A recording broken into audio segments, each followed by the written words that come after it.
quand tu vois le marché aujourd'hui, il y a trop de bières. Ouais. Ça amuse. Il y a une énorme tendance. Enfin, Mais je réponds j'entends pas de vraiment à plus ta en plus question, de mais je gens rebondis qui sur autre veulent, chose. Mais il y a une énorme tendance sur c'est marrant toutes ces nouvelles bières, les gens goûtent, etc. Mais c'est une tendance. Ouais. Le mot tendance, il est très dangereux. C'est qu'on peut profiter d'une tendance, mais profiter d'une tendance, c'est toujours sur le court terme. Il faut voir sur le long terme, clairement. Et c'est ce qu'un Bertinchamp ou un Brussels Beer ont très très bien compris. Ils ont profité de la tendance pour lancer leur projet, mais ils ont une vision à long terme. Ok. Nous, c'est pareil, on profite de cette tendance clairement, mais il faut avoir une vision à long terme. C'est-à-dire que si on ne veut pas mourir dans 5 ans, il faut prendre en compte qu'est-ce qu'on veut devenir dans 5 ans. Ouais. Quelle est la place qu'on veut avoir sur le marché. Est-ce qu'on veut être encore une bière un peu fun, qui fait triper les gens de l'acheter, ou est-ce qu'on veut devenir une vraie marque solide.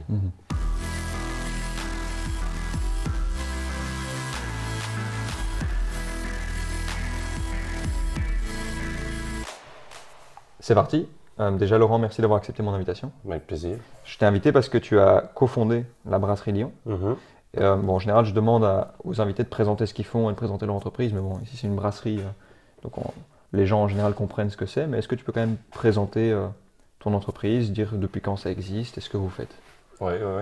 C'est un projet tout simple à la base qui est né de notre projet de mémoire, donc c'était pendant nos études. J'étais sur le banc de l'UNIF en 2014 et il fallait qu'on fasse un projet de mémoire qui était basé sur la création d'une entreprise ou la création d'un projet entrepreneurial. Et on a décidé de faire sous la bière parce qu'on avait, par rapport aux autres, vraiment envie de créer notre société pour la présentation de mémoire, en juin 2015. Ok. Donc on a créé notre société fin 2014. On a construit notre brasserie dans la cave de mon associé Alexis. Ouais. Et de là, on a fait des tests, le temps d'avoir les autorisations de l'hygiène, etc. On a sorti notre premier brassin en mai 2015, donc un mois avant le mémoire. Ok, d'accord. La présentation, donc on était tout fiers d'arriver au mémoire avec Un vrai budget d'affaires, une recette, un truc à boire. Donc voilà, c'est comme ça que ça a été créé, mais le vrai lancement de la boîte, c'était en février 2016 où on a commencé à vendre vraiment. En gros, on a levé des fonds fin 2015 et c'est là que ça s'est lancé. Et tout le processus qui s'est fait avant, en fait, c'était juste pour finalement confirmer le fait que Alexis et moi étions faits pour travailler ensemble. Parce que c'est ça finalement le truc le plus important dans une boîte, c'est d'abord l'équipe. Et là pour le coup, on a eu un an d'étudiants avec la société. Donc il y a ce confort un peu, on n'est pas obligé de gagner notre vie spécialement, on était étudiants d'abord, c'était ça la priorité. Donc on a eu le temps d'apprendre à se connaître aussi autour du projet. C'est comme ça que c'est né. Donc ça a vraiment démarré pendant vos études, au travers d'un master qui s'appelle comment? CPME, donc création de petites et moyennes entreprises. Donc en fait, c'est valorisé comme un double master, c'est-à-dire qu'on fait son master classique. Moi, j'étais à la LSM, donc en gestion, sciences de gestion. Mais après, on se retrouve avec d'autres étudiants, d'autres facultés, donc avec communication, le droit, même des ingé civils. Et on se retrouve à une quarantaine environ à faire ce double master, c'est-à-dire qu'en fait, la moitié des crédits est de notre faculté de base et l'autre moitié des crédits est CPME. Donc c'est génial, ça te permet de tester et d'essayer de lancer ta boîte en même temps que tes études. Exactement. Ça permet, mais c'est pas le but premier du projet. Maintenant, il y a un taux de réussite qui est plus élevé un taux de création d'entreprise qui est plus élevé que la moyenne, parce que c'est quand même stimulant et les gens qui vont postuler pour ces masters ont quand même une ambition un peu plus élevée que peut-être d'autres. Mais c'est pas mieux ou moins bien, c'est juste d'autres ambitions. Mais c'est clair que nous, ça nous a beaucoup aidé. Déjà à rencontrer Alexis, je ne le connaissais pas avant. Je voyais plus ou moins qui c'était, mais on ne s'était jamais parlé. Et puis même, en fait, ce qu'on apprend beaucoup, c'est pas spécialement... parce qu'en fait, on se retrouve... J'ai remarqué, dans ces PME, c'est pas quelque chose d'élitiste. C'est-à-dire que contrairement aux SEMS, à IB ou des choses comme ça qui sont beaucoup plus... Donc en tout cas, à la LSM, il y a des masters qui sont plus élitistes. Ici, l'idée, c'est que on ne cherche pas à avoir les plus intelligents ou ceux qui ont le mieux réussi avant. On cherche à trouver des gens qui sont vraiment motivés ou qui inspirent en tout cas à travailler en groupe. Parce que nous, on est amenés pendant les 2 ans à travailler qu'en groupe. Tout se passe en groupe, c'est les travaux de groupe. Et moi, je t'avoue que j'ai pas vraiment aimé mon bac et je me suis vraiment épanoui, en tout cas en master, grâce à ces PME. C'est sûr. Et donc, tu connaissais pas Alexis avant? Non. Tu as dit que c'était un point important quand tu veux lancer ta boîte. Comment est-ce que tu as su justement au début, c'est avec Alexis que je vais travailler? Est-ce que vous aviez la même envie créer dans la bière? Non, parce qu'au début, on avait lancé un truc informatique, parce qu'on était avec d'autres, on était 4 en fait dans l'équipe CPME pour créer le mémoire, dont 3, donc Alexis, un autre et moi. On a fondé la société. La 4e ne voulait pas rentrer dans la participation. Et avec l'autre, finalement, voilà, on s'est pas bien entendu en termes de projet, donc il est sorti. Et il apportait pas spécialement une valeur plus, quoi. Ouais. Mais maintenant, on est en bon terme, hein, c'est pas ça. Ouais. Mais en tout cas, dans la structure de l'entreprise, c'était pas clair.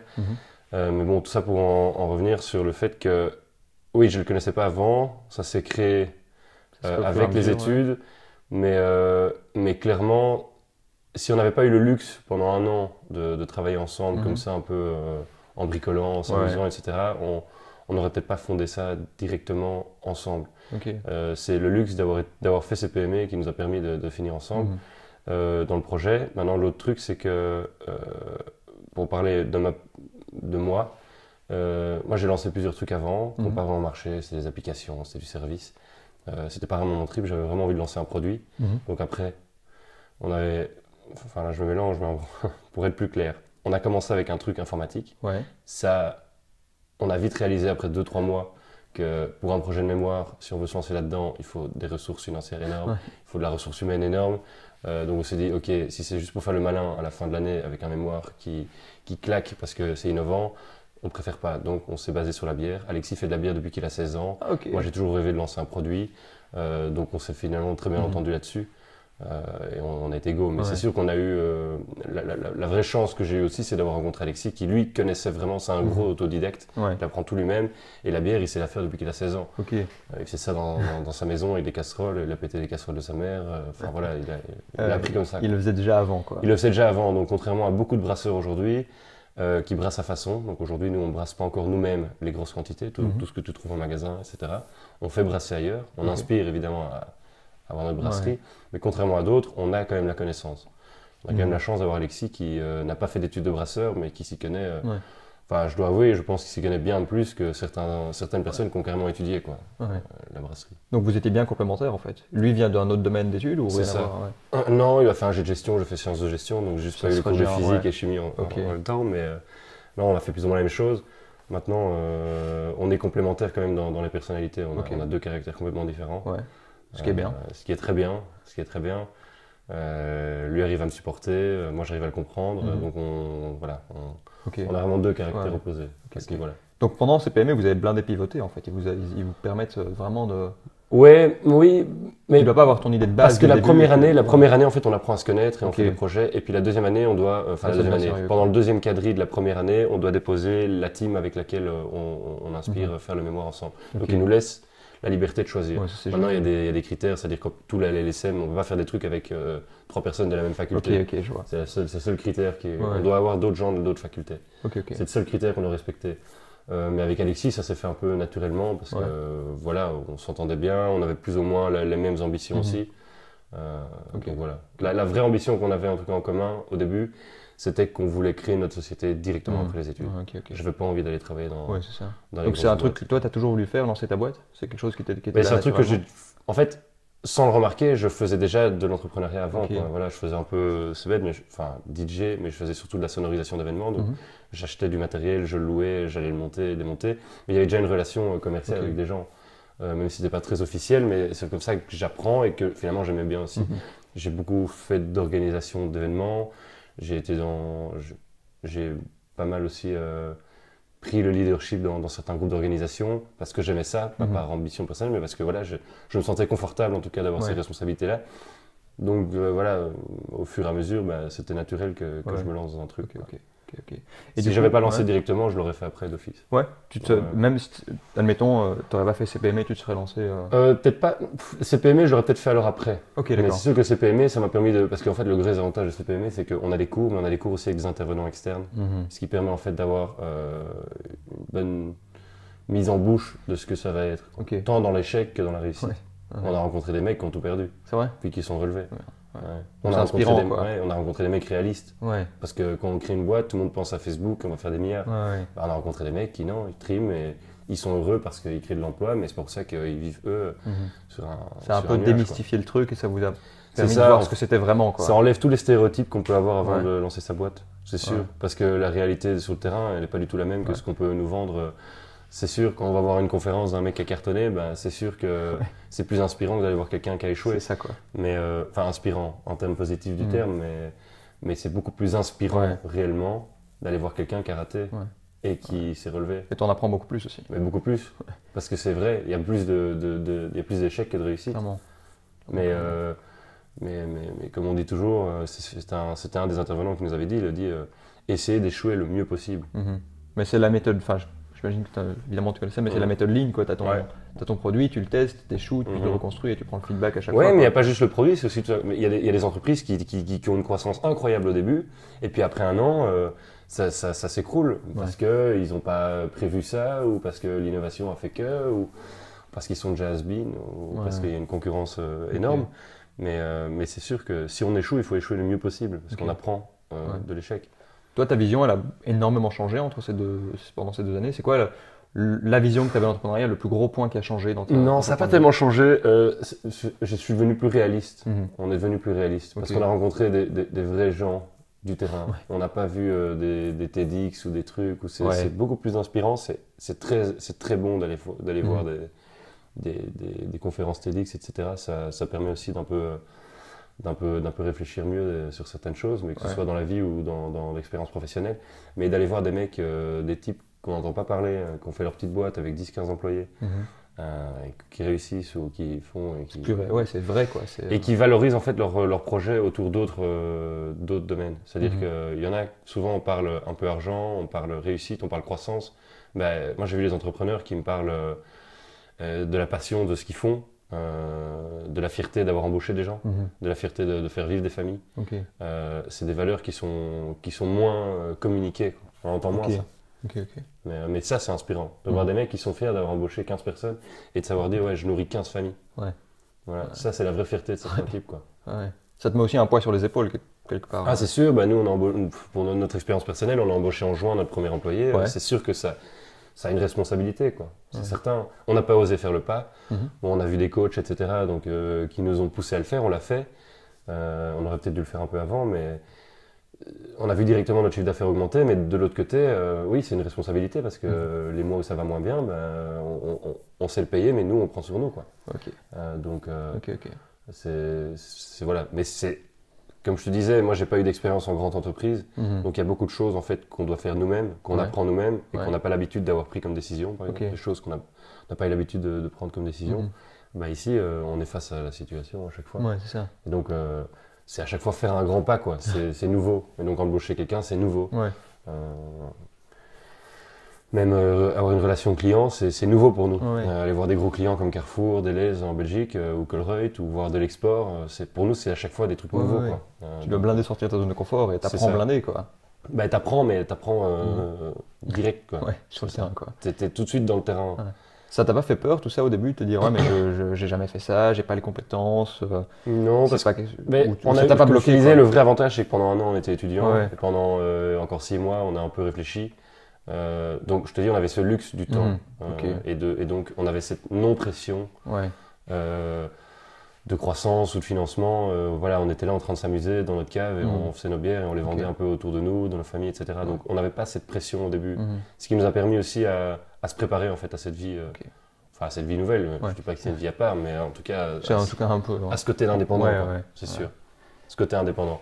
En fait, c'est ça une des différences, c'est que oui, quand tu travailles dans une grosse boîte, tu sais ce qui va tomber tous les mois. Quand tu travailles dans ton propre projet, c'est sûr qu'il y a d'autres facteurs qui rentrent en compte. De ce côté, tu as le luxe de bosser pour toi, quoi. Ah oui, c'est génial. Moi, si je fais 10-12 heures par jour, je sais que je l'ai fait pour moi. Je ne le fais pas pour quelqu'un d'autre. Maintenant, c'est sûr que d'aller bosser dans une boîte au début et de prendre l'expérience, que ce soit pour quelqu'un d'autre ou pas, finalement, ce sera toujours pour toi. C'est ça. Mais ça dépend ce que tu veux, quoi. Ici, oui, la vraie fierté, c'est que tu bosses et tu sais que c'est pour toi. Et du coup, comment ça se passe pour lancer une bière? Parce que j'ai aucune idée de comment on fait. Comment ça se passe au début? Une bière, c'est très facile. C'est de l'eau. Plus de 95%, c'est de la flotte. La bière, il ne faut pas oublier, c'est d'abord de l'eau. Ensuite, pour te résumer le processus de production, tu mélanges de l'eau avec du malt. Tu extrais en fait les enzymes du malt qui sont du sucre. Et plus tu mets de malt, plus tu auras d'enzymes, plus tu auras de sucre, plus tu auras d'alcool, parce que c'est ce taux-là qui va faire que lors de la fermentation à la fin, ça va se transformer en alcool. Bref, quand tu as fini d'extraire ces enzymes-là, ça dure 1 heure ou 2, tu le mets dans une autre cuve, tu portes à ébullition, et là tu mets les houblons. Les houblons, c'est ce qui va créer l'amertume et un peu la couleur de la bière. Ça dure aussi 1 heure ou 2. Ensuite, tu la refroidis et tu la mets dans une cuve de fermentation. Et là, tu laisses reposer pendant 2 semaines. Et là, tu mets les levures. Et en fait, les levures vont faire transformer le sucre en alcool. Et après 2 semaines, tu laisses un peu reposer ta bière pour que toutes les levures tombent. Et là, après, tu mets en bouteille. Ta bière est pas si compliqué que ça au final. C'est pas compliqué vu comme ça, mais une bière c'est vraiment pas compliqué à faire. Maintenant, essayer de faire une bonne bière, c'est un peu plus compliqué.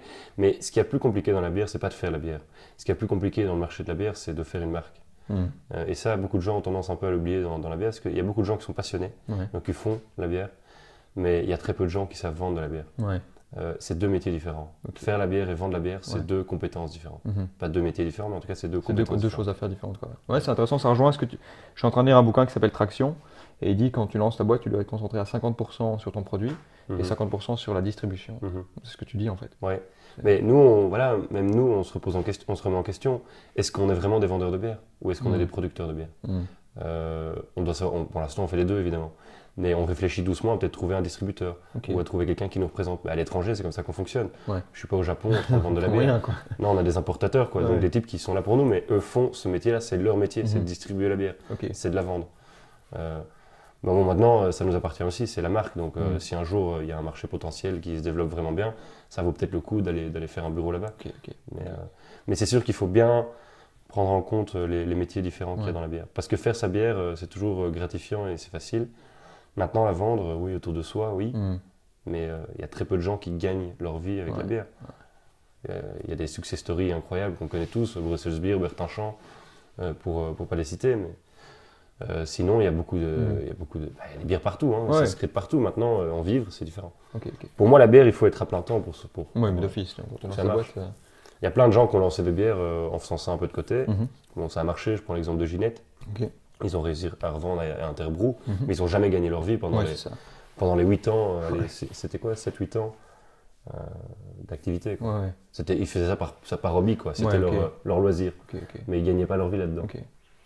Et du coup, au début, vous avez fait différents tests. Il y a des votre entourage qui disaient ça j'aime bien, ça j'aime pas, etc. Vous avez adapté votre recette. Alexis a déjà fait beaucoup de tests et de fait, on améliore toujours nos recettes. On a 2 produits aujourd'hui, c'est la Lion 8 et la Lion 5, une blonde et une blanche. C'était la blonde qu'on a commencé, c'est notre produit phare. Mais celle-là, on a eu le temps de la développer. Alexis, en fait, la développe depuis qu'il a 17-18 ans. C'est ça, il y avait déjà toute l'expérience derrière, quoi. Et même nous, déjà, elle a amélioré. Maintenant, on a une recette qui est complètement finale, on la change plus du tout. Les consommateurs l'aiment bien, nos clients l'adorent. Parce que maintenant, les gens achètent pour la bière qui est à l'intérieur. Au-delà de la marque. Au début, c'était faire acheter notre bière. Maintenant, les gens remarquent qu'ils l'achètent pour la bière, plus pour « Ah, c'est marrant, j'ai jamais vu cette bière ». La 5, c'est un peu différent, on est encore en train de l'améliorer. Parce que voilà, on l'a commencé plus tard. Mais maintenant, les gens nous connaissent dans l'autre, donc ils sont prêts à acheter l'autre, à la goûter. Ça se fait petit à petit, quoi. Ça se fait petit à petit, même si la recette est quand même aboutie à plus de 98%. Mais voilà, on aime bien encore un peu changer 2-3 trucs à chaque fois. C'est l'idée de la perfection, c'est toujours chouette. Puis bon, on n'est pas encore une énorme brasserie, donc on peut se permettre de changer encore un petit peu les recettes. Le jour où on est très gros, quand tu lances une nouvelle recette, tu as intérêt à être bon directement, parce que si tu la changes, le consommateur qui l'apprécie avant, il va être là, ça a changé, c'est dégueu. Quand un truc a un peu changé, au lieu de dire « Ah, ça s'est amélioré » en disant « Ah, c'est bizarre, c'est pas le goût normal, elle doit être dégueu, elle est périmée. » Donc il faut faire aussi un peu attention à ça. Et du coup, vous êtes soumis à quelle sorte de réglementation? Parce que c'est... je sais que dans l'alimentaire, tu as l'AFSCA. Je sais pas si c'est la même chose pour vous. Oui, évidemment. L'AFSCA, oui, ici dans notre brasserie, l'AFSCA, oui, avant d'ouvrir ta brasserie, tu dois avoir les contrôles de l'AFSCA, tu dois respecter tout un cahier de charge. Maintenant, tu as aussi... nous, on est certifié bio. Donc ça, je savais pas. Toutes nos bières sont certifiées bio. Ça, c'est les anciennes bouteilles. Bon, les gens ne la voient pas, mais comme ça, tu sais. On a la certification. La certification bio, il y a aussi plein de critères à respecter, il y a des contrôles. C'est assez bien fait en fait. Certisys, c'est Certisys, l'organisme qui contrôle tout ce qui est bio en Belgique et qui certifie. On a une très bonne relation avec eux. C'est des gens en fait qui, contrairement à l'AFSCA, si je peux me permettre, s'ils nous écoutent, mais l'AFSCA, c'est un organisme de contrôle d'hygiène, donc c'est quand même important, parce qu'il y a quand même toute une responsabilité qu'ils ont aussi derrière. Mais donc l'AFSCA, elle va plus regarder ce qui ne va pas, te le dire, et te mettre des amendes, ou en tout cas mettre des restrictions par rapport à ça. Les Certisys, dans le bio, ils vont plus dire « Ah ouais, vous devriez plutôt faire ça ». Ils vont essayer de te pousser à être bio en fait. Ils vont pas te dire ah non vous respectez rien, au revoir merci. C'est pas la même mentalité quoi. La mentalité qu'on a avec eux c'est une vraie relation. Ils sont là pour nous aider en fait et devenir bio. Parce que nous au début voilà on apprenait etc. Et eux en fait on a eu quelques petites dérogations quoi. C'est-à-dire qu'on était bio sans et il manquait 2-3 trucs pour qu'on soit 100% bio mais ils voyaient qu'on faisait l'effort et eux faisaient l'effort avec nous quoi. Donc il y avait quand même une très bonne relation. On est très content et il faut le dire des fois quand on est très content des organismes comme ça. Ils ont le mérite de bien faire leur boulot aussi quoi. Et... Pourquoi est-ce qu'il y a cette différence de mentalité d'après toi entre les deux? Parce que c'est deux organismes différents. Les deux ont des responsabilités différentes. Okay. Dans le bio, l'idée c'est de certifier bio et que le consommateur soit informé que on respecte la chaîne de production en termes de matières premières, de production. Après, il n'y a pas le facteur écologique qui rentre en compte dans le bio, mais bon, voilà, on le fait aussi, mais ça ne rentre pas là en compte. Mais en tout cas, dans le contrôle des matières premières, dans la manière de produire, donc le fait de ne pas mélanger avec d'anciens brassins, c'est-à-dire toutes les machines où on porte le malt, par exemple, ne peuvent pas être mélangées avec du malt qui était non bio. Donc bien nettoyer tout ça avant de rebrasser une bière bio. Parce que nous, on brasse dans une brasserie qui fait du bio et du non bio, donc on doit bien faire attention. Voilà, il y a aussi les normes sur les bouteilles, la taille du logo, les trucs, les machins, comment expliquer les matières premières derrière. Il y a toutes les normes à respecter. Voilà. L'AFSCA, elle a une responsabilité sanitaire, c'est complètement différent. C'est-à-dire que là, on va sur ta santé à toi, donc ça va te jouer directement. C'est forcément pas la même responsabilité. Si ma bière bio, je me suis gouré, enfin voilà, il y a un peu de malt non bio qui est dedans, et ça représente 0,02% parce que j'ai mal lavé le transporteur. De malt, ça va pas être catastrophique. Je veux dire, le consommateur bio va pas être lésé et dire j'ai bu du non bio, je vais mourir. L'AFSCA, si tu respectes pas les normes d'hygiène, ça peut aller. Plus grave, Donc je peux comprendre que ce soit plus strict derrière. C'est logique. Parce que si c'était aussi cool, il dit ouais non c'est pas grave, tant que vous bougez les rats pour la semaine prochaine, ça va. Je les vois pas. Non, c'est forcément pas comme ça. Et du coup, vous déléguez votre production de bière pour produire des quantités suffisantes. Aujourd'hui, on outsource, Ok. Et est-ce que comment ça se passe au niveau des producteurs quand ils vous voient arriver? Est-ce qu'ils vous prennent au sérieux? Est-ce qu'ils se disent c'est deux petits jeunes qui arrivent et qui veulent produire leur bière? Comment ils réagissent quoi? Au début, il y a toujours cet aspect vous êtes qui? Parce que finalement, un brasseur, parce que eux, l'endroit où on brasse, donc c'est à Nivelles, eux ont leur propre marque aussi. Mais ils ont construit une grosse brasserie en même temps de lancer leur marque. Donc tu imagines bien qu'ils produisent directement pas à 100% pour eux. Donc ça les arrange en fait d'avoir des gens qui viennent et qui veulent brasser pour eux. Parce que ça permet de remplir, c'est comme un hôtel. Si tu as 30 chambres et que tu en as 10 qui sont remplies, tu en as 20 qui ne sont pas remplies. Là c'est la même chose. Tu as une capacité de, je sais pas, 1 million de bouteilles par mois. Si tu n'en fais que 200 000 pour toi, en fait, tu en paies 800 000 de capacité. Donc, tu remplis ça comme ça. Donc, ils ont toujours un intérêt derrière. Maintenant, nous, on a eu l'avantage aussi des recettes, des matières premières. On était conscient de beaucoup de coûts, de ce que ça coûte vraiment, une bière. Donc, on a eu un énorme avantage sur la négociation, que ce soit en prix ou en termes de cahier de charge. Mais sinon, on nous voit plutôt positivement. Maintenant, c'est sûr qu'il faut réaliser que ces gens-là, ils veulent évidemment créer leur marque aussi. Et que nous, on doit prendre en compte le fait que le jour où eux ont une explosion dans leur vente ou dans leur marque, qu'ils peuvent nous bouger. Donc nous, on doit essayer de trouver les alternatives. C'est ça. Et une de nos alternatives, c'est clairement, on a comme ambition de construire notre brasserie. Ok. Et en termes de coût fixe, justement, ça représente quoi? Parce que hier, j'ai interviewé un autre entrepreneur qui, lui, n'a aucun coût fixe. Il est 100% digital, c'est du service. Vous, c'est totalement différent puisque c'est un produit. Ça représente quoi au niveau des coûts fixes? Est-ce que c'est un frein? Est-ce que c'est une... l'investissement dans une brasserie? C'est ça. T'amortis évidemment. Maintenant, ça dépend de ce que tu produis, mais c'est un gros investissement. Maintenant, dans la bière, c'est très concurrentiel, mais il y a de la place pour tout le monde encore maintenant. C'est dans 5 ans où le paysage brassicole va... selon nous, et selon ce qu'on lit, même selon des experts, ou quand tu vois le marché aujourd'hui, il y a trop de bières. Ça amuse. Il y a une énorme tendance... Mais j'entends de plus en plus de gens qui sur autre chose, mais il y a une énorme tendance sur c'est marrant toutes ces nouvelles bières, les gens goûtent, etc. Mais c'est une tendance. Le mot tendance, il est très dangereux. C'est qu'on peut profiter d'une tendance, mais profiter d'une tendance, c'est toujours sur le court terme. Il faut voir sur le long terme, clairement. Et c'est ce qu'un Bertinchamp ou un Brussels Beer ont très très bien compris. Ils ont profité de la tendance pour lancer leur projet, mais ils ont une vision à long terme. Okay. Nous, c'est pareil, on en profite de cette tendance clairement, mais il faut avoir une vision à long terme. C'est-à-dire que si on ne veut pas mourir dans 5 ans, il faut prendre en compte qu'est-ce qu'on veut devenir dans 5 ans. Quelle est la place qu'on veut avoir sur le marché. Est-ce qu'on veut être encore une bière un peu fun, qui fait triper les gens de l'acheter, ou est-ce qu'on veut devenir une vraie marque solide? Il y a une grosse différence. Aujourd'hui, il y a beaucoup de bières, ça fait marrer les gens, on l'achète, mais dans 5 ans, je ne vois pas comment ils peuvent devenir une vraie marque sur le paysage brassicole. Bon, là, c'est un avis personnel, mais clairement, il y a une grosse différence entre ces marques qui sont là, qui répondent à la tendance, et ces marques qui veulent s'implanter réellement sur le marché. Et du coup, comment tu fais pour développer ta vision, justement? Tu t'assois avec ton associé, vous brainstormez, vous mettez tout au clair sur la table, ou ça se fait petit à petit? Il y a un peu de tout. Ça se fait un peu aussi au feeling. Maintenant, c'est sûr que c'est pas notre métier d'analyser les tendances, etc. On peut l'analyser dans les chiffres ou dans le business model ou dans l'analyse de coûts ou dans le business plan. Maintenant, une tendance, il y a des sociétés qui sont spécialisées aussi dans tout ça, donc même dans la création d'une marque ou dans la création d'une histoire. Voilà, il y a ça à prendre en compte. L'année prochaine, on a comme ambition de lancer une autre bière. On essaie maintenant d'appeler plus de professionnels pour analyser le marché à notre place. Enfin, en tout cas, analyser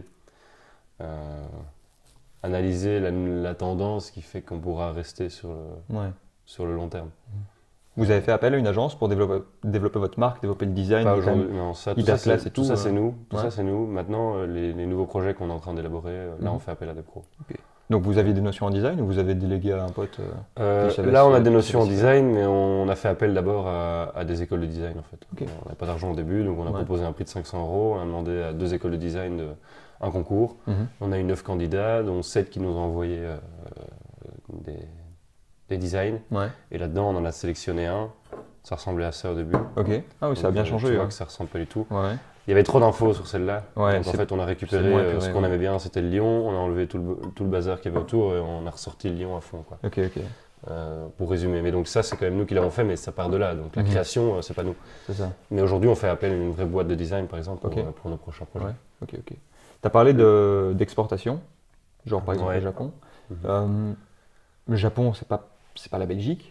Comment tu fais pour adapter ton produit à un pays qui est différent? Il ne faut pas adapter son produit parce que c'est pas ce qu'ils recherchent en fait les Japonais. En tout cas dans ce secteur-là. Les bières belges sont connues, si je prends le marché japonais, les bières belges sont connues au Japon pour être des bières belges. Si ils commencent à acheter des bières belges avec tout écrit en japonais, en fait le japonais c'est comme le vin français. S'il voit les étiquettes d'un vin français en japonais, il va être là, mais non, c'est plus un vin français. Et ce qu'il veut, lui, c'est le vin français. Donc c'est très important de garder son identité visuelle et sur le produit aussi. En fait, c'est eux-mêmes qui rajoutent des étiquettes en japonais pour les mentions légales japonaises. Mais le japonais, quand il l'achète, il est en train de se dire, ok, c'est un produit belge. Le marché asiatique est complètement différent, c'est-à-dire que eux, ils achètent des produits par rapport à ce que ça vaut vraiment. C'est-à-dire que par exemple, un japonais qui va acheter sur internet une bière belge, qui vient de Belgique, qui est censé venir de Belgique, s'il est livré dans les 2 jours, il se dit, mais attends, elle était déjà au Japon. Donc, il est prêt à attendre 30 jours de livraison parce que ce qui l'intéresse, c'est d'avoir la bière qui vient vraiment de Belgique, d'avoir la bière belge. Enfin, que ce soit la bière ou dans d'autres produits, que ce soit le vin. Enfin, moi, je suis dans le liquide, donc je te parle de liquide, mais il y a aussi ça dans je sais pas, les tableaux, les trucs, les habits, quand quelqu'un achète un... Les Asiatiques sont quand même fort attachés à l'identité du produit. Donc les bières belges, c'est un marché de niche au Japon, mais c'est un marché. Les gens veulent acheter de la bière belge parce que ça vient de Belgique. Donc les bars qui sont spécialisés là-bas, il y a des bars de bière belge, les gens vont là pour boire des bières belges, quoi. Ils ne sont pas là pour boire des bières japonaises à côté. Donc les gars vendent que de la bière belge. Tu vas dans les magasins, ils ont des rayons vraiment où il n'y a que des bières belges. Ça contredit tout ce que... Là, j'ai fait l'étudiant et tout, mais ça contredit totalement ce qu'ils me disent dans nos cours, quoi. Ils me disent, tu dois adapter ton produit à ton marché. Mais oui, il y a une adaptation, c'est sûr. Tu dois quand même prendre en compte les valeurs, les us et les coutumes de chaque pays. Ça, c'est certain. Mais là-bas, ça marche complètement différemment. J'étais là-bas, on a eu la chance d'aller, Alexis et moi, là-bas pour un salon agroalimentaire. C'est là qu'on a fait les nouvelles rencontres, des nouveaux clients. Mais c'est sûr que c'est un autre pays. Ces types fonctionnent complètement différemment. Et même nous, on a dû. Moi, j'ai pris des informations. J'ai pas été là-bas comme ça, on va voir comment ça se passe. Non, j'ai pris des informations avant d'aller voir comment ça se passe, même de parler avec quelqu'un. Pas trop le regarder dans les yeux, dire bonjour en franchant et tout. Il y a aussi tout un respect. Ils ont une relation même entre eux complètement différente et une relation commerciale qui est complètement différente. tu vas pas signer de contrat là-bas directement, quoi. Sinon, ils se sentent agressés, si tu veux, avec tes prix, tes trucs, tes machins. En Europe, tu sais signer un contrat en 2 semaines. Au Japon, ils prennent le temps. Par contre, s'ils signent, ils y vont, c'est parti, quoi. Et pourquoi le Japon? Parce que c'est le Japon que...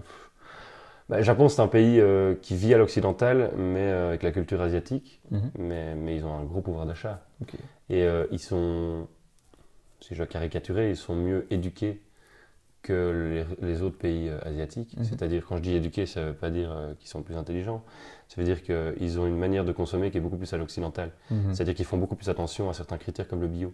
Okay. Le bio, au Japon, ils savent ce que c'est. Le logo bio, ici, là, le vert, que tu vois sur ma bouteille, ils savent ce que c'est. Okay. Le chinois, il ne sait pas ce que c'est, il s'en fout. Donc lui, il achète de la bière parce que c'est de la bière. Mais il n'y a pas encore cette culture du bio, en tout cas, qui s'est imposée en Chine, sauf dans les grosses villes. Mais au Japon, tu as vraiment cette culture. Il y a une vraie classe moyenne au Japon. Il y a une vraie classe moyenne. Et ils sont des millions là-bas. Donc on a un marché de niche. Ça représente la Belgique entière pour nous. Ok, d'accord. Ici, en Belgique, notre marché, il est tout petit. Même si c'est un marché qui est quand même assez gros. Mais bon, il y a tellement d'acteurs que voilà. Et le bio, ça vous tenait à cœur dès le début ou ça vous est venu comme ça? En fait, on fait du bio depuis le début. Ok. Parce que ça vous tenait à cœur et que vous... Non, mais voilà, c'était une de nos valeurs, quoi. C'était qu'on voulait faire des bières naturelles. Mais pourquoi on n'a pas directement certifié tout bio et pourquoi on n'a pas communiqué là derrière? Là-dessus, c'est parce qu'on voulait d'abord voir si les gens aimaient notre bière. Parce qu'en fait, on voulait d'abord vendre notre bière en tant que bière, avant de dire bière bio. Parce que c'est un gros coup marketing aussi, les bières bio, ça change toute ta communication. Tu te diriges vers une autre segmentation, c'est pas les mêmes clients. Alors que nous, au début, on voulait d'abord voir des vrais buveurs de bière, ce qu'ils aimaient dans nos bières, quoi. Et ils appréciaient nos bières. Et si aujourd'hui, si je peux un peu me vanter, mais si aujourd'hui tu analyses le marché des bières bio, tu en achètes une dizaine, tu goûtes tout, tu vas voir que les bières bio ont un petit goût différent. Et ça, c'est parce qu'à l'époque, quand on a commencé la vraie tendance du bière bio, tout le monde a voulu faire de la bière bio parce que le bio, ça commençait à cartonner. Bam, ils ont fait la bière bio et ça avait un goût un peu différent. Pourquoi? Et alors, tout le monde, comment on justifie le goût différent du bio? On dit toujours, voilà, ça c'est le vrai goût du bio. Et c'est faux, parce que il y a des gens qui... Enfin, on sait faire une vraie bonne bière qui est non bio, en bio, qui ait le même goût. Enfin, qui est pas... Moi, je veux que quand les gens boivent ma bière, ils ne sont pas en train de dire « Ah oui, je goûte le petit côté bio ». Non, le bio n'a pas de goût. Le bio, c'est juste que c'est plus naturel et qu'on respecte mieux la terre et la manière de cultiver les matières premières. Mais le goût ne doit pas changer. Et donc ça, c'était une grosse erreur dans le bio. Et aujourd'hui, si tu regardes vraiment les bières bio qui sont là depuis longtemps, elles ont un petit arrière-goût. Et alors, on vend ça comme un arrière-goût bio. C'est faux, c'est archi faux. C'est comme le vin. Le vin, au début, tout le monde a voulu se lancer dans le vin bio. Mais il y a plein de gens qui ont... Enfin, c'était n'importe quoi parce qu'il fallait... Il y a une connaissance d'abord. Ils ont fait du vin et alors il y avait un arrière-goût. Et tout le marketing derrière, c'était oui, mais ça, c'est le vrai goût du vin naturel, etc. C'est faux, c'est archi faux. Le vrai bon vin, il ne doit pas goûter le bio, justement. Le bio n'a pas de goût. Ça, c'est alors comment t'expliques qu'il y ait cet arrière-goût, ils s'y prennent mal? Parce que ils s'y prennent mal, ils s'y sont mal pris. Et le problème, c'est qu'ils ont lancé leur marque comme ça et donc ils ont toujours fait comme ça. Et ils continuent à faire comme ça. Je suis pas en train de dire que les autres bières sont dégueu, mais en tout cas, elles ont un petit goût différent derrière. Il y a un petit goût qui fait la différence, en tout cas par rapport à une bière traditionnelle. Mais ce goût-là n'est pas justifiable avec le bio. Ça, nous, on est convaincus parce qu'on le fait. Et si tu goûtes notre bière aujourd'hui, clairement, elle a la différence d'une autre bière. Enfin, toutes les bières sont un peu différentes. Mais tu vas pas me dire je sens le goût bio. Je pas goûté, moi, tu vois. C'est certain.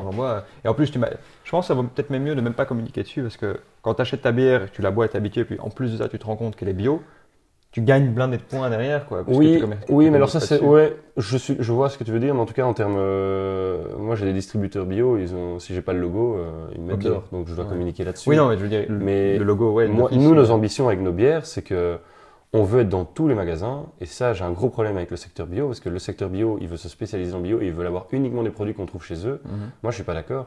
Moi, je trouve qu'on peut trouver nos produits, que ce soit au Delhaize, au Carrefour, ou même au Colruyt. Pourquoi les gens pourraient pas trouver des produits bio là? C'est ça. Pourquoi ma bière pourrait pas être à côté d'une autre bière qui est pas bio? Parce que j'ai pas envie justement de prendre en otage tout le monde en disant, bah non, c'est que fait pour les gens qui boivent du bio. Non, il y a aussi enfin voilà, les gens, si on veut commencer à changer les mentalités et que les gens consomment de plus en plus de produits bio, il faut aussi mettre des produits bio dans les endroits où il n'y a pas de produits bio. Parce que la vraie masse, elle va dans les Colruyt, elle va dans les Carrefour, elle va dans tous ces magasins-là. Moi, je vois pas pourquoi on pourrait pas avoir des produits bio. T'as eu des problèmes à ce niveau-là? Des gens qui t'ont dit, ah non, tu peux pas la mettre au Carrefour? Ah ouais? Ah ouais, en tout cas. Qui ça? Je sais pas si je te dis pas de donner non, mais il y a des... Mais non, après, je les comprends parce que eux, c'est tout leur business model aussi. Il y a des magasins spécialisés en bio. qui vendent. Ah, tu veux dire, ouais, je peux prendre ta bière dans mon magasin bio, mais je veux pas qu'elle soit disponible dans le Carrefour. C'est ça, voilà. Okay. Ouais. C'est trop bizarre. Enfin, mais c'est parce que eux vendent ça aussi. Eux, ils ont des promesses qu'ils font à leurs clients. Hein, donc les clients viennent chez eux pour trouver des produits justement plutôt locaux, plutôt qui respectent plein de valeurs et qui donc respectent aussi le fait qu'ils ne sont pas dans la grande distribution. Et on parle de la bière ici. Hein, je suis pas en train de vendre dans la bière. Les marges sont très faibles. Il y a un volume. Pour se faire connaître, il faut être aux endroits où il y a les gens. Hein. Maintenant, je crache pas sur le secteur bio, mais on a eu plus de facilité à rentrer dans la grande distribution que dans le marché bio ou que dans le marché alternatif. Hein. Et maintenant, le marché alternatif a commencé à s'intéresser à nous parce qu'on communique beaucoup plus sur le bio, mais ils nous disent ouais, on est chaud à vous prendre à condition que vous arrêtez de travailler avec Deleuze. Mais c'est pas possible. Mais de un, c'est pas possible, et de deux, je suis pas d'accord. Deleuze m'a fait confiance dès le début. Les autres, ils m'ont claqué la porte. Hein. On dit vous êtes trop petit, on vous connaît pas, machin. Ils nous ont pas fait confiance. Deleuze nous a fait confiance dès le début. Et ça, on a beau dire que la grande distrie, c'est des requins, etc. Ce qui ne doit pas être faux si tu crées une relation à long terme. Je crois qu'après, ils négocient des choses différemment. Mais en tout cas, ils nous ont donné notre chance. Alors que d'autres ne nous ont pas donné notre chance. Et on y allait avec beaucoup plus d'optimisme. On était fiers d'aller les voir au début. Et de se dire, ouais, trop bien, il y a des chaînes de magasins bio ici, ou locales, qui sont connues. Ils ont 5-6 magasins. Là, ils nous ont claqué la porte. Puis ils sont venus nous voir. Ils nous ont dit, ouais, on veut bien vous prendre, mais vous arrêtez chez Deleuze. Ah non. Je suis dans il voit que ça marche chez Deleuze, donc il veut te récupérer, quoi. Je suis dans 100 Deleuze, je vais pas dire au revoir dans 100 Deleuze pour être dans vos 5 magasins, sans condition. Je leur ai dit, hein, je suis prêt à travailler qu'avec vous, mais là vous faites le même volume que Deleuze. Hein. Là non, ils sont plus là. Donc non, ça. Bon, après c'est notre expérience personnelle, mais nous on revendique le fait qu'on fait de la bière bio, mais le fait pour tout le monde. C'est pas juste pour les gens qui consomment du bio. C'est pas un truc spécialisé. Voilà, c'est ça, c'est le petit truc en plus. Si quelqu'un cherche du bio, il boit notre bière. Mais si quelqu'un cherche une bière, il peut tout à fait prendre la nôtre. Il va pas être surpris, il va pas avoir une espèce d'arrière-goût. C'est ça. Et comment tu fais justement pour aller voir tes clients? Comment ça s'est passé la démarche? Les clients en B2B enfin les distributeurs, quoi, Deleuze, Magasimo, etc. Comment ça se passe? Tu passes des coups de téléphone, tu vas les distributeurs, c'est du mailing, c'est des appels, c'est un peu du via-via. C'est comme ça que tu rentres en compte. Puis eux considèrent ta demande. Ils regardent déjà un peu qui tu es. Et si le truc les intéresse rien que sur papier, alors on organise un rendez-vous, une dégustation, etc. Mais à notre niveau, c'est comme ça. Nous, on n'a pas des grosses équipes de vente où il y a toute une démarche aussi commerciale par rapport au B2B. Donc nous, c'était étape par étape. Et c'est sûr que moi, avec Deleuze et Carrefour, il y a eu un travail. On est en produits locaux, donc on n'est pas en national, etc. Tout nous trouve à Bruxelles et dans le Brabant wallon. Mais il y a toute cette démarche où ils ont accepté nos produits. Bon, eux, ni perdent et ni gagnent rien au début, parce qu'ils ne font pas les livraisons, c'est nous qui s'occupons de tout. C'est nous qui nous occupons de les mettre en magasin. On doit convaincre chaque magasinier pour être dans chaque magasin. Donc eux ne font en fait pas le boulot. Deleuze, ils acceptent juste et on rentre dans leur base de données. Après, c'est à nous de faire tout le boulot de vente. Et si on arrive à sortir du lot à ce moment-là, alors ils se disent « Ah, il y a peut-être un intérêt, on va essayer d'essayer dans d'autres magasins. Et puis là, on peut rentrer en centrale ou développer la marque au niveau national. Il y a eu des moments difficiles dans votre parcours où vous avez dit. Des moments difficiles. Est-ce qu'il y a un moment où vous avez dit ça marche pas, on arrête? Ah non. C'est jamais arrivé? Un moment où on dit ça marche pas, on arrête. Oui, ça peut être des petits trucs, mais pas tout le projet. On met pas tout le projet en question. Maintenant, il faut avoir des moments difficiles tout le temps. Je veux dire, s'il n'y a pas une semaine avec un moment difficile, c'est qu'il y a un problème en fait. Le vrai problème, il est là. Le vrai problème, il est si tout va bien tout le temps. C'est pas normal. C'est que ça marche pas en fait. Parce que quand quelque chose marche, il y a toujours des problèmes quelque part. Et plus il y a de problèmes à régler un peu comme ça, plus ça veut dire qu'en fait on est dans le bon. Parce que chaque chose un peu nouvelle ou chaque problème en fait est suscité par quelque chose qu'on n'avait pas prévu de un, mais qu'on n'avait pas aussi prévu positivement. C'est-à-dire un problème de rupture de stock.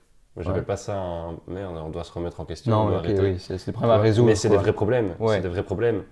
Et ça, c'est behind the scene, mais c'est vraiment, c'est des vrais problèmes. Il y a eu des gros problèmes. La rupture de stock, on en a eu, et encore la semaine dernière. Et je peux te jurer, quand tu as un client comme Deleuze, tu paniques, quoi. Donc maintenant, on doit faire mieux pour la prochaine fois, mieux gérer les stocks, essayer d'avoir un stock plus gros tout le temps. Parce que nos ventes augmentent assez fort. Que pour maintenant se dire on doit prévoir du stock. Mais c'est des bons problèmes. C'est des bons problèmes, mais c'est des des problèmes parce que si tu le gères pas bien, parce qu'on a eu de la chance, c'était au jour près. C'était au jour près. Et quand je te dis au jour près, c'est vraiment au jour près. Dans le stock, il restait plus de Lyon 8 pendant 3 jours. D'accord. C'est un vrai problème, surtout avec des gros clients. Mais voilà, maintenant ça doit gérer, mais on est conscient de tout ça et on apprend aussi. Oui, c'est ça, tu apprends au final. Et je préfère apprendre maintenant quand on est plus petit qu'apprendre le jour clairement. Le fait d'être jeune et d'être un petit produit, ça aide par rapport aux distributeurs.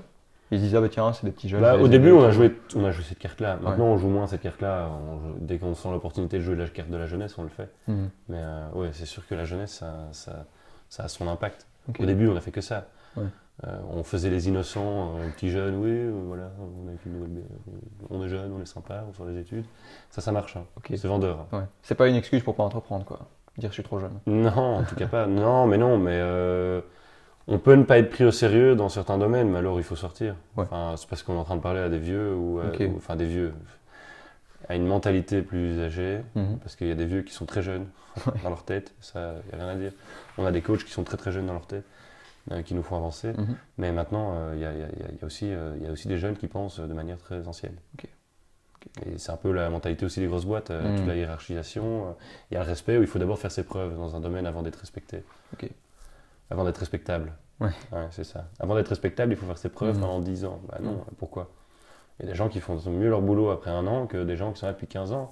Parce que le monde change et qu'il faut s'adapter. Et il faut mettre en évidence ces gens qui font très bien les choses dès le début. Regarde, aujourd'hui, il y a de plus en plus de talents, de plus en plus jeunes. Pourquoi? Parce qu'on accepte maintenant le fait qu'on peut être bon dès le début. Que ce soit dans le sport. Le sport, parce qu'il y a aussi un truc physique, mais si on rentre dans les détails, si tu regardes dans l'histoire, les stars deviennent de plus en plus jeunes. Dans les artistes aussi. Les vraies grosses stars aujourd'hui, en Belgique, c'est Konoba, c'est Lost Frequencies, enfin c'est tous des types ils ont moins de 25 ans. Hein. C'est ça. C'est ça aussi, quoi. Donc, dans les entreprises aussi, il y a des types qui sont très bons dans l'histoire des études. Bon, évidemment, tu vas prendre de l'expérience. Mais on peut être bon dans ce domaine, quoi. Tu vois, dans les entrepreneurs aussi. On arrive déjà à la question de la fin. Si tu avais un conseil à donner à quelqu'un qui veut se lancer, c'est toujours la bonne question la bonne question de fin. La bonne question de fin. Alors chacun a une réponse qui c'est toujours un peu. C'est toujours un peu bateau comme réponse. C'est un peu bateau comme réponse parce que alors tu fais des grosses phrases, allez-y, lancez-vous. Un truc concret pas alors. Peur, go. Je sais pas, on m'a déjà posé cette question, je sais même plus ce que j'ai répondu. Parce qu'à chaque fois tu dis bon, je vais faire une phrase qui sonne bien. Mais y a pas. Moi, le seul conseil que je peux donner... Ou la plus grosse erreur que tu as commise et qui t'a permis d'apprendre un truc. Non, ça, on n'a pas fait encore d'énormes erreurs. On n'a pas fait encore d'énormes erreurs. Moi, je prends tout comme ça vient, mais c'est sûr... moi, le conseil que je peux donner, c'est vous voyez pas trop grand tout de suite, quoi. On n'est pas des Facebook, hein. Je veux dire, 99% des projets, c'est des projets à taille humaine. Vous voyez l'humain derrière votre projet. Voilà, c'est ça. Il y a d'abord des hommes derrière un projet avant les chiffres faramineux ou avant des tendances incroyables que tu vois dans des boîtes ou des croissances inimaginaires. Et les vraies boîtes qui font tourner l'économie, c'est des boîtes de moins de 50 personnes, c'est des vrais PME qui sont là depuis longtemps ou qui sont là et qui existent et il n'y a pas des fluctuations et ça monte et ça descend. Hein. Les vraies bonnes boîtes, c'est les boîtes qui fonctionnent avec une croissance relativement stable. Mais gentil, quoi. Ça, c'est les vraies boîtes, c'est celles-là qui font l'économie. Donc, lancez-vous, mais voyez les choses à taille humaine, avant de voir les choses à taille faramineuse. Quoi. Je vous dis, les Facebook, il y en a un tous les 10 ans. C'est ça, quoi. Enfin, Facebook, Uber, etc. C'est des boîtes qui, encore, ça s'écroule, hein, mais voilà. C'est ça, taille humaine. Ok. Merci, Laurent. Avec plaisir, parfait.